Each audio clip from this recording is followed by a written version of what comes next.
You say, what are you doing in the Ponderosa? He doesn't know where he is. It's 1,000 square miles. So why don't we say, listen, where are you from, St. Louis? Great.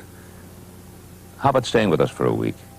Everyone saw Lorne Greene as the calm, dignified backbone of Bonanza, a man whose deep voice and steady presence made him seem incapable of bitterness or resentment, yet behind that composed image he carried a quiet, lasting hatred for one person, someone so powerful and unexpected that the truth feels almost unreal. That person was John Wayne, the most legendary cowboy Hollywood ever produced, and the man whose words wounded Greene more deeply than any open rivalry ever could. The break came in April 1966 at the Beverly Hills Hotel, where cameras flashed and reporters crowded around Wayne as if he were royalty. When asked whether television westerns were damaging the genre, Wayne didn't hesitate. With a raised eyebrow and perfect timing, he delivered a single line that detonated through the room: "If you want the West without blood or guts, watch Bonanza." Laughter erupted, photographers celebrated, and by nightfall the quote was splashed across newspapers, including copies left cruelly outside Greene's dressing room at Paramount. Witnesses said Greene didn't explode or protest, he simply stood there, silently absorbing the humiliation. Weeks later, the insult deepened when Wayne publicly slapped Greene on the back at a Beverly Hills charity banquet and joked, "TV cowboys have it easy, pal. Try real dust sometime," earning another round of laughter from studio heads and donors while Greene forced a polite smile that never reached his eyes. The consequences were immediate and brutal. Radio hosts mocked Bonanza, columnists framed Wayne as the real West and Greene as a watered-down imitation, and NBC pushed Greene into damage control interviews that only reinforced the embarrassment. What hurt most was that Wayne never clarified, softened, or apologized for his remarks, leaving the insult to rot in public memory. Privately, Greene later admitted the damage went far beyond pride. Wayne had made him feel like an outsider in the very genre he helped sustain, and that quee. Number 2 was Clint Eastwood, and unlike a loud feud or a public clash, this resentment grew quietly, almost invisibly, until it settled deep. Eastwood earned his place on Lorne Greene's private list not by attacking him directly, but by casually redefining what a real cowboy was at the exact moment Greene was still carrying the moral weight of Bonanza on his shoulders. The shift began in late 1971, during a packed press room where Eastwood was promoting Dirty Harry. Number 3, Michael Landon, the betrayal that fractured the Ponderosa from the inside. Of everyone Lorne Greene quietly resented, none struck him as painfully or as personally as Michael Landon, the on-screen son who evolved into his most dangerous creative rival. This conflict didn't come from insults in the press or public mockery, but from a slow, strategic shift of power that Greene felt unfolding right beneath his feet. It began in late 1966, while Greene was still holding Bonanza together with discipline and tradition, believing the show's strength rested on moral authority and steady leadership. Behind the scenes, however, Landon was already rewriting the future. He began crafting his own scripts, bypassing established production channels and slipping them directly to NBC executives. When one of those scripts received immediate approval, Landon walked onto the set holding the letter with quiet confidence, tapping it casually and remarking, "Looks like they're ready for something new." Greene understood the message instantly. This wasn't ambition, it was a declaration of creative takeover. From there, the shift accelerated. Landon pushed emotionally driven storylines, centered younger characters, and gradually reshaped Bonanza into a more modern, introspective drama.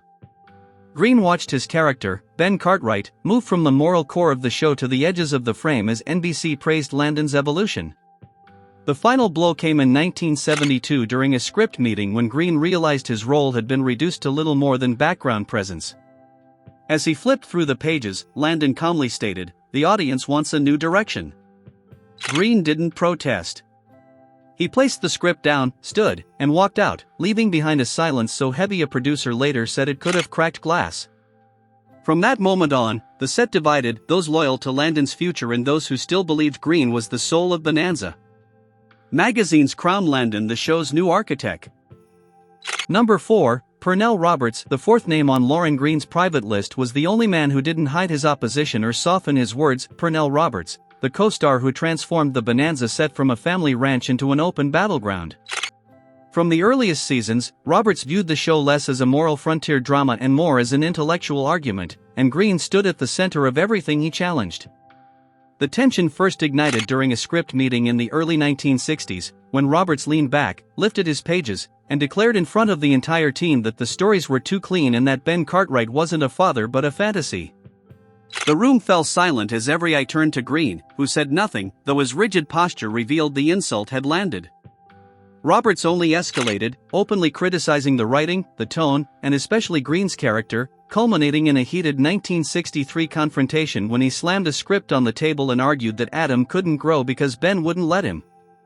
Greene met his stare and calmly replied that choosing family wasn't weakness, but Roberts shook his head and walked out, leaving stunned writers behind.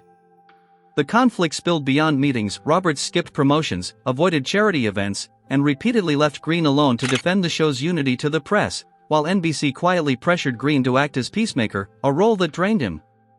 The fracture became permanent in 1965 when Roberts told the San Francisco Chronicle that he didn't believe in Ben Cartwright because the character was too perfect to respect. To Greene, that wasn't artistic criticism, it was a public rejection of the very soul he had poured years into building.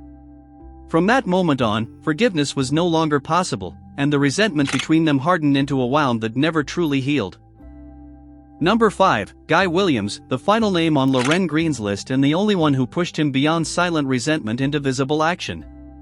Unlike the others, Williams didn't undermine Greene with words or reputation, he shattered the sacred discipline of the Bonanza set itself. When Williams arrived for his guest role in late 1967, he didn't enter quietly like every actor before him. Instead, he arrived in a flashy convertible, photographers already waiting, clearly alerted in advance, turning a working set into a personal premiere. Crew members whispered that he still thought he was Zorro, while Greene watched from a distance, jaw tightening at the blatant violation of the unspoken rule of Ponderosa: respect the work, not the spotlight. What followed only worsened the fracture. Williams demanded endless retakes, not to improve the scene, but to polish his own image, stopping production to adjust lighting, camera angles, and even Greene's physical position so nothing blocked his profile. In one tense moment, Williams announced loudly, "We'll redo it. My character leads this moment, not Ben Cartwright." Greene said nothing, but his cold, unblinking stare silenced the entire room. The breaking point came midweek during a simple exchange when Williams abruptly cut the scene and declared, "Stop. This doesn't showcase me properly." That was when Greene slowly removed his hat, placed it on the table, and walked off the set without a word. Production halted for the rest of the day as NBC executives scrambled to contain the fallout. Williams downplayed the incident, but everyone there understood what had happened. This wasn't about ego, fame, or rivalry. Williams had crossed a line of principle Greene had guarded for years. Later, Greene summed it up in a quiet sentence insiders never forgot: "Some people don't break rules, they break the room," and Guy Williams did exactly that.